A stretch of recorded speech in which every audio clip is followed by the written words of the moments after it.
And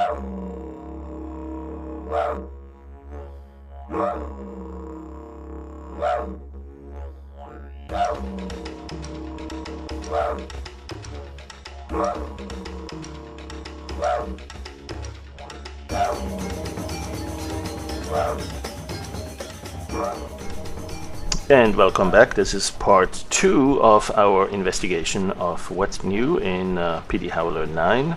So let's go back to that list here, what's new in version 9. And under that list, we took a look at, let's see, there it is. We took a look at the first, I want to say about 6 or 7, I think, the brush paper panel. They are loading brush images, no longer default to Targa. We covered that. Brush keyframe. Oh, I don't think we did that. Okay, we did this. Yeah, the papers. Okay, so now let's have a look at the next one here, which is brush keyframer. Now has a linear interpolation option. The emphasis here is on linear. The keyframer, of course, does already do interpolation, and let's go and check that out. So let's say I'm doing I don't know, some happy face, something like this, and I'm picking this up as a custom brush. In fact, I'll turn it into a crisp one. This one was with the airbrush. Let's go into adjust threshold and just make it a very crisp transition. There you go. Now I'm going to pick that up as a custom brush, and that's what this is all about, is we have to have it in a custom brush. So there it is. Let's make sure it's fully opaque. There you go. All right, so now I'm going to turn this into an animation, and let's store this brush and get ready to animate it. So we need an animation placeholder if you want. So I'll go and create, perhaps, let's say we want a 640 by 640 by 480 VGA resolution, and we want this in an animation of, let's create an animation of 99 frames. There you go. So now we have 99 frames and they're all blank. And what I'd like to do is animate this face going from left to right. There's a couple of ways we can do that. One is we can just paint it. Well, that paints it into this one frame. All right, so let's undo that. Instead, I'd like it to go across the animation sequence, right? All of these frames. And so what you can do in the animation menu, you can go to the brush keyframer. That's what this feature is talking about. The brush keyframer has been around for a while, but what's new is that there is now a linear option. This is right here. All right, so the brush keyframer allows you to say, for instance, for keyframe number 1, right here on the left side, and you can adjust the size, by the way, here to make it bigger and have more fine detail and control of exactly which frame you're going to. So let's say we want to have the face barely visible here, just touching and then out a little bit. So it's not visible yet. Let's key that, mark a keyframe right here. You see a little red tick mark. And then let's go to perhaps over here and also change the size a little bit. So let's go scale it down. And that will be, oh, actually we need to select the frame first and then put it right over here and change the size. There you go. Keyframe that. And then we'll go zigzag kind of this way. That will be for this frame here. We'll go a little bit faster, so fewer frames. See how many frames we have here from this keyframe to that one. Now we're going to go half that distance. So it's going to be appearing to move faster if we actually have still the same distance traveled from one place to the other. And then we'll go this much, and we'll go here and keep the size just a little bit smaller. So we keep changing the size, and now we'll go back up to the top. Okay, so we have and then maybe the last frame will bring it all the way to the middle, and also full size again. Let's make it 100 and close enough. Okay, 99 is fine. Okay, so we have now an animation in which it comes in from the left side and gradually goes around like that. Now that transition, that animation, is by default a spline curve interpolation. So you might see here the dots. If you look close enough, you might see the dots along which the path is going, and it's kind of curving in here. Well, if you want it linear, click on linear, and it's going to go a straight line, and then just change abruptly in the direction. So I'm going to do both. I'm going to go let's reduce, actually let's just render it like that. So I'm going to do the original that was without linear. Let's just render it like that. And so now the brush has gone along that path, and we do have an animation we can already contemplate here. Let's go play it at 30 frames a second. There we go, and play. So you can see how it's kind of smooth, and it's doing some nice transitioning interpolation. Let me move this over here to the right a little bit. There you go. Okay, so that's one thing. But sometimes you'll notice that at the very end it makes a last jump, or it just does kind of jump back before going in, so it eases in and out, and you may not want that all the time. If you want something more predictable and exactly say, okay, linear transition from one to the other, click this and render that. And so now you actually have a different animation, and you'll notice where it's differing, because as you're going through it, you'll see the two faces from the two renderings, one with linear and one without linear. So anyway, so that's an option there now. As I mentioned, this one here, the brush keyframer now has a linear interpolation option. Okay, so let's see what else we've got here. Next option, we have increasingly less usage of .NET framework for those who don't want to use it. Okay, so that one's difficult to demonstrate really, because it's just, you know, there are filters, and some of them used to be implemented with VB.NET or some other techniques, and we just have less and less of those, and we just code them right into the program. It's faster in some cases. It does have other benefits. It also makes it easier to port to Linux and to run under the Wine libraries. Alright, let's see the next one. The countdown filter now uses a more standard color bar and real-time preview. Let's have a look. Where is the countdown filter? Now that's probably one of those filters that are animated. Let's see, or maybe rendered. Do we see any countdown here? Is it maybe video? Oh, probably video related.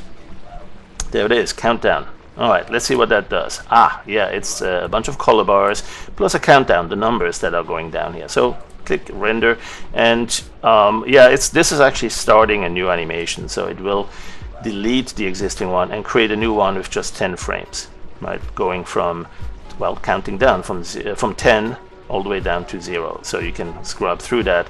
And then of course the question is, well, what do you do with it? This is such a short animation, you know, this goes down in no time. This goes really quickly.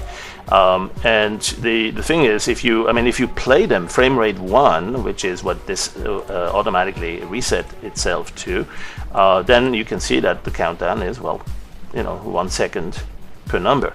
But if you want to actually use this in a 30 frames per second environment, or 24 frames a second, you know, you're going to need to retime it. So one thing you can do here is to right click on the timeline and do a time stretch. And when you do a time stretch, you could say multiply by 24 if you want it.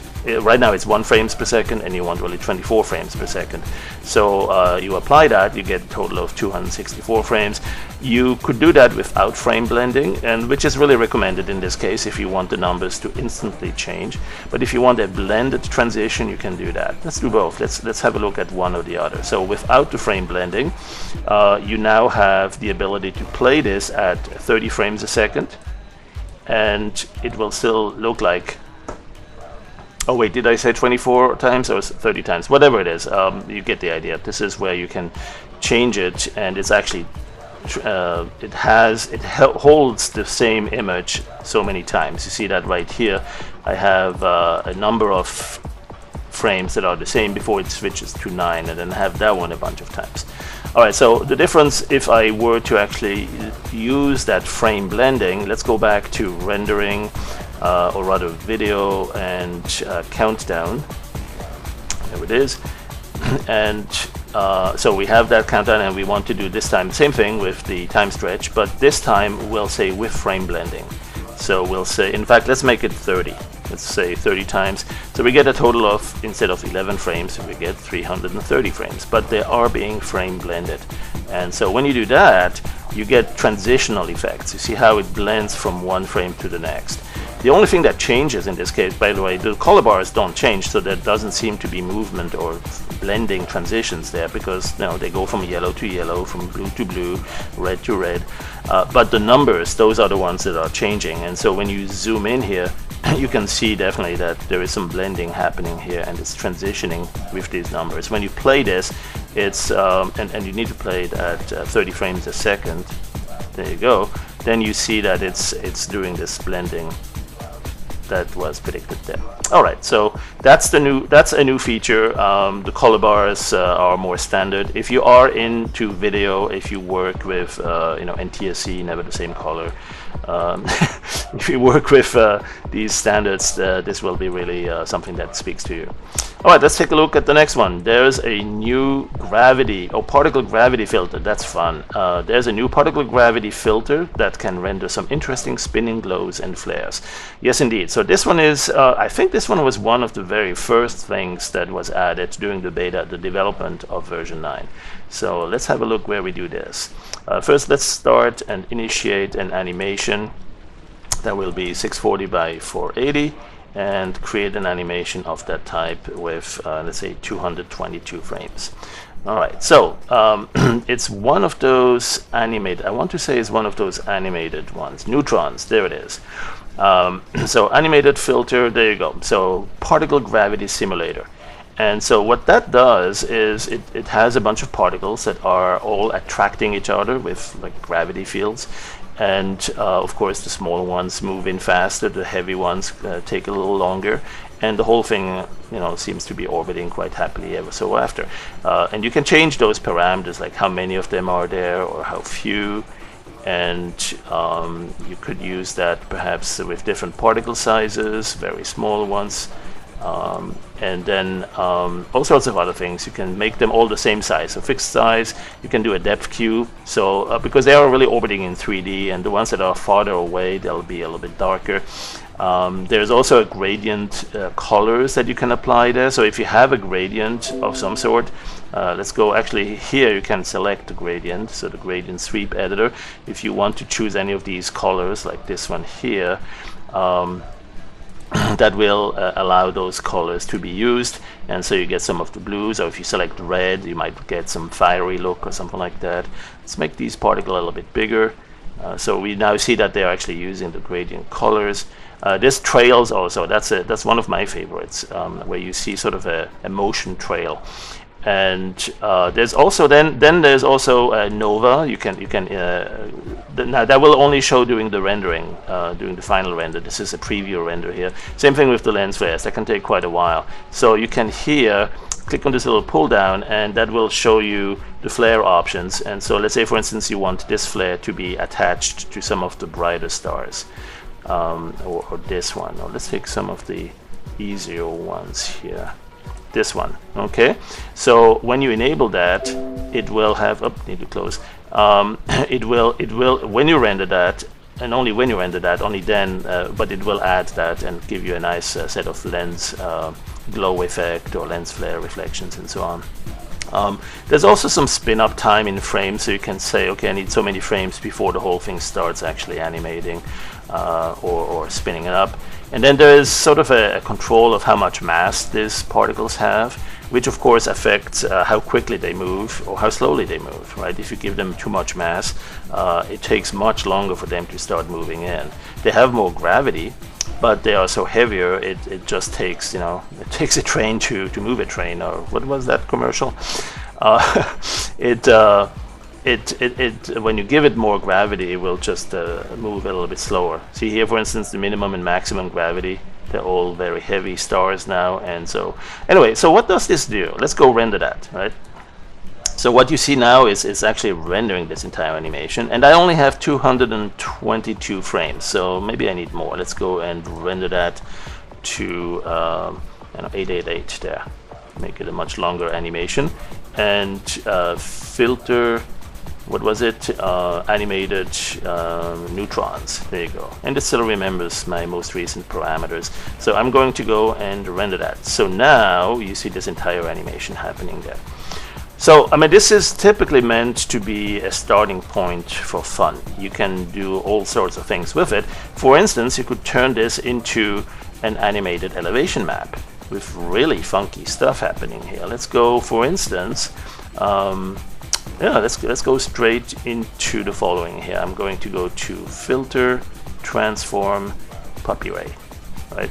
Well, look at that. These bright spots, these stars, they correspond to a brighter elevation, higher elevation. So you can see in Puppy Ray that it's now rendering this like a spike of some sort. And of course you can use the scale here to say how much of that. Very hairy look there, and then you can start flying through that. But itself, it will also fly if you let it, right? Because this is an animation back there. You can say use each frame as animation source. Let's go do that. And so now while it's playing this animation, it's going to actually affect the terrain that you see here. Let's go and actually do a little bit of a keyframe animation on that. I'm going to say at the beginning I want to be right there and keyframe that.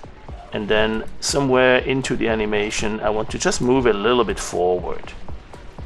Very slowly though, because there's going to be so much movement on the terrain itself that we don't want to be totally confused here. But then we also change perhaps the direction in which we look, something like this. And we also change the elevation, it goes up higher, and we move our vantage point. Let's see, where's the camera? Over here. Or maybe we move down and look a little bit this way and keep moving forward. And oh, I don't know, what else could we do here to make, oh, the fog. Let's have the fog reach farther away. And then of course we need the quality a little bit higher, so let's do a high quality render like this. And then you click on any, right, animation. If you have an animation, you can render that way. Now it's doing the ray tracing across the entire sequence, and the sequence is moving, so it's going to be a very interesting animation there. Anyway, just a thought, just an idea of some of the funky stuff you can do by using that initial animation that we call the, oh, what did we call it? Let me cancel this here. This filter here under animated and neutrons. Okay, so neutrons is what it's all about. Don't trust the atoms because they make everything up. All right. Sizing the layers panel works more smoothly. Okay, so the layers panel, what is that? We do have layers. They're not opaque layers. They are kind of different, but it's more made for painting than for photo compositing. But there are layers here, and so you can actually size this a little bit. You can click here to just hide it. You can also, I think there's a size here, there you go, jumbo thumbnails, so some of that will work. And then also here, if you have multiple layers, let's go and clear this. And so we draw something in here. Oh, we still have that funky face here. Let's go here. And we now want to, let's see if I can erase to, yeah, there you go. I can go and, let's say I'm adding another layer. And that one is not, that one is blue, so it will multiply by default. By default, it's in multiply mode. You might want to resize this, and so that thing works a little bit easier and smoother. We've made some changes there to that user interface. You can scroll through that. You can work with these a little bit more easily here. You can change this one here, perhaps the opacity, the type of blending you want. There's all sorts of different techniques to use with this. All right, so that's the this feature, the resizing of the layers panel works a little bit more smoothly. Orbitals, there's something new about orbitals. Can be scaled interactively on its preview pane. Let's dive into orbitals. What are orbitals? Well, orbitals are a special type of particle brushes. What are particle brushes? I hear the question here. Well, there's there are many types of brushes. Let me go and close this animation for a second. So you see that there are presets here. This large airbrush is actually a pull-down menu for many presets of other types of brushes, including thick oils. And oh, and I'm still on a different layer here. Let's go and delete this one and go back to this one. Okay, so here I am painting with some brush, and then I have also watercolors and tons of different bristled brushes and so on. So lots of different styles. You can also right click on the brush tool. You'll get that same pull down menu. Now it doesn't stop there. There's a category here of bristle brushes, and this one here in particular, particle brushes. So particle brushes come actually in many different forms, and there is a shortcut right here for all of the different forms of particle brushes. And one of them is called Orbitals. This is what that new feature is all about. Now, Orbitals were introduced, I think, in version 7. 7.2 perhaps. And when you enable orbitals, what you'll see is something that is orbiting in 3D. This is like a hive, a beehive that's stuck around your hand. Let's say you put your pencil or your brush, you dip it into a pot of honey, and now it's dripping with honey, and all the bees come, all the flies come and fly around it. You can give them sort of a spherical orbit to stick on, or a torus, or two planes, a couple of different sort of geometric constraints. But the idea is that with this you can do some funky stuff too. And it's all about doing funky stuff these days. So this is the new feature right here. You can, in this preview panel, you can dynamically resize it. And so that gives you a little bit faster control, because there are still also the controls right here for the different levels of size and bristle, number of bristles. If you want it very sparse or sparse, let's say let's change the color to a darker one. Let's erase to white. There you go. So now I have a very sparse set of orbitals, but I can still dynamically change it here, make it bigger, and so that's what that is all about. That's a new feature in the orbitals. We already had orbitals, now they are just even more fun to use. Alright, there's another feature here. Previously, telescoping the info panel didn't refresh the info until you moved the pointer over the main page. This was disorienting. I suppose it was. I don't do that a whole lot, but let's just explore where it is. Under the image, you can see the info panel there, image info. And there's that one. Oh, that's probably not the one. There's another one down here on the right side. See this? Okay, this will show you some information. See how it's updating? Let me close this. This is now disturbing. So as I'm moving around, whether I'm painting or not painting, no difference.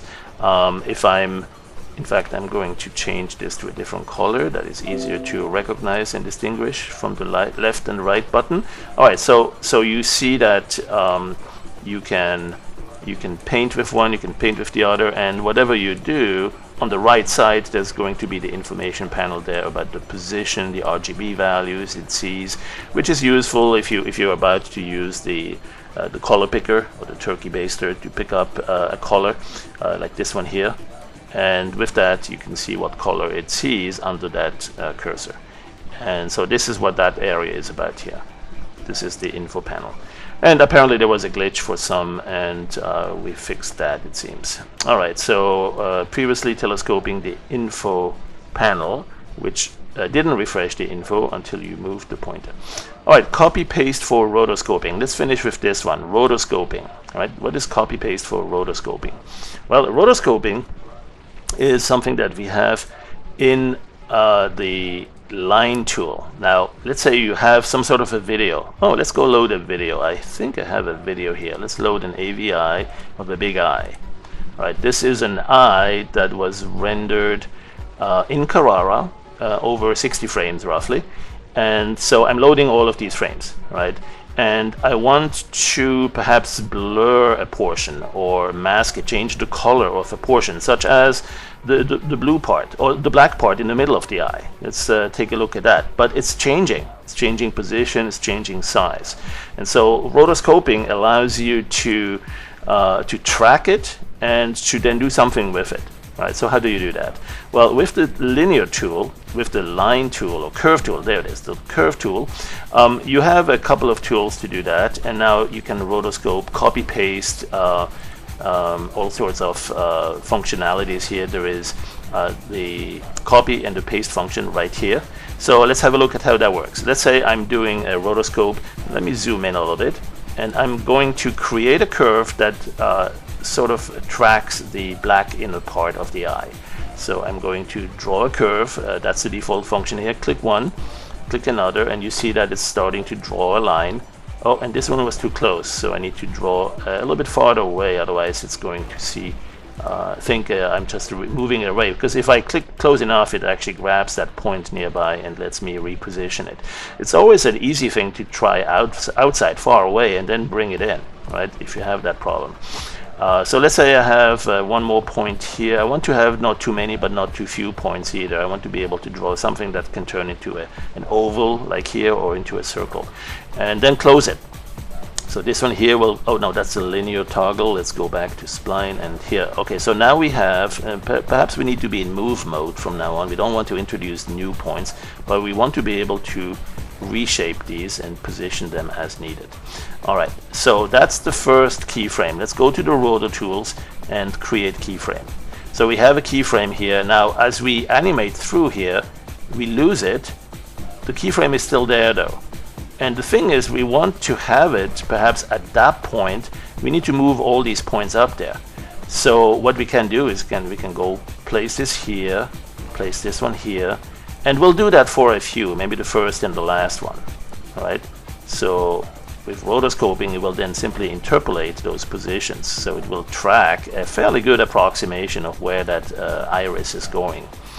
Let's go something like this here. Okay, so that one is keyframed also, and we can still do that in case. But what we can see now is, as we're navigating through it here, it finds a keyframe here, and then it finds a keyframe here at the end.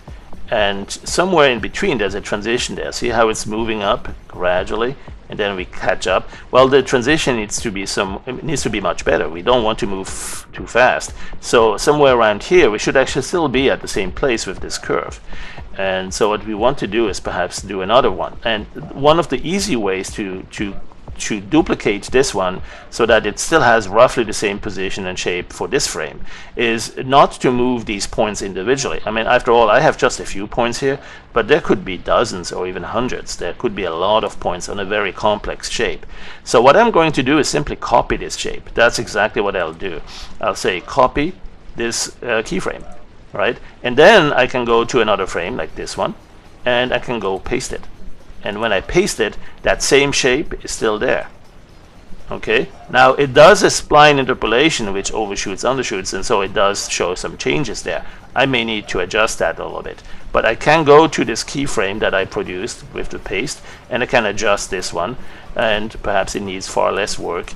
It's already closer to where I want it to be in the end. That's really the idea, is that if you have some minute changes and you want to just adjust a little bit, you don't have to go touch every one of these points. Some of them will be just fine the way they are already. Alright, so we have a keyframe here, and then we go and, well, we have a lot more work to do, but you know, I'll leave that to you to explore.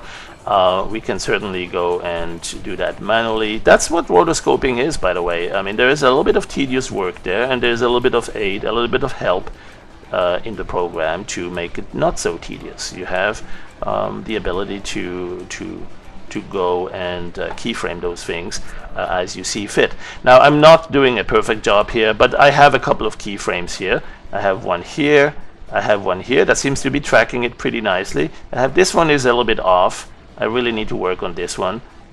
This one is actually totally off. I should probably delete this keyframe.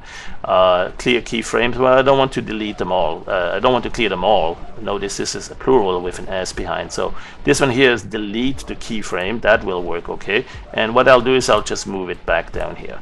Anyway, you saw that there is now also a copy paste. You saw that you can still do this manually, and sometimes that's really the way to do it.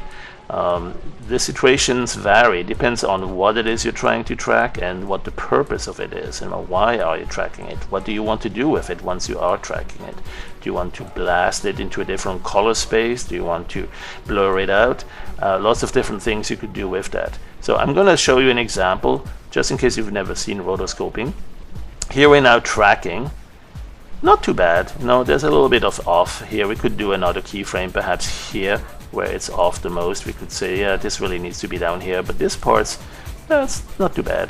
Let's go like so and keyframe that. So we now have what, 5, 6 keyframes, one here, another one close. So we are tracking this iris. This one here is still off. Let's go and give it one more little touch here. And you know, I mean, if you don't watch it, you may end up spending a lot of time setting up keyframes for almost every frame here. We don't need that. What we want to do though with this is to match this curve now map that into the alpha channel, or do a Gaussian blur on it, or do some soften of that region, all sorts of different things. So use curve as alpha is the first step. With that, we now have an alpha channel, and we can actually see that under the selection overlay. You can see everything else is pink, that's not selected. On the inside, it's showing the color as is, that is selected. Now it's a dark color, it's difficult to really tell, but trust me on that, that's what it does. So now what we want to do is further explore what to do with the rotor tool.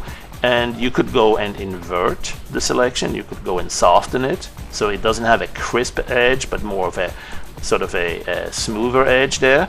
And then you also have some other options like, okay, well, let's do something with it. You know, we have a selection. Let's go, for instance, do a Gaussian blur in there. Oh, excuse me, actually, no, that's a Gaussian blur or a motion blur even on the selection mask itself. But there is more. There's a tracking assistant. You can actually use that to generate and track a particular piece of information, like a pixel or a region of it. Have the motion tracker attached to it, and then it will assist you in finding where it's going and reposition it along that path. You can also save those, because this is time consuming and you want to take a coffee break and come back later. You want to be able to save and reopen one. And then, of course, so this is what brought us into this discussion, is that we now have a copy and paste capability for that. Let's see what we do with this, though. I mean, why did we do this? Why did we mask it? Well, because maybe we do want to change the colors of this pupil, right? So now that we have this, where do we go to change it? No, just the regular animation timeline, for instance. You could say, let's go and add some color add. There you go. And perhaps we can add a little bit of red.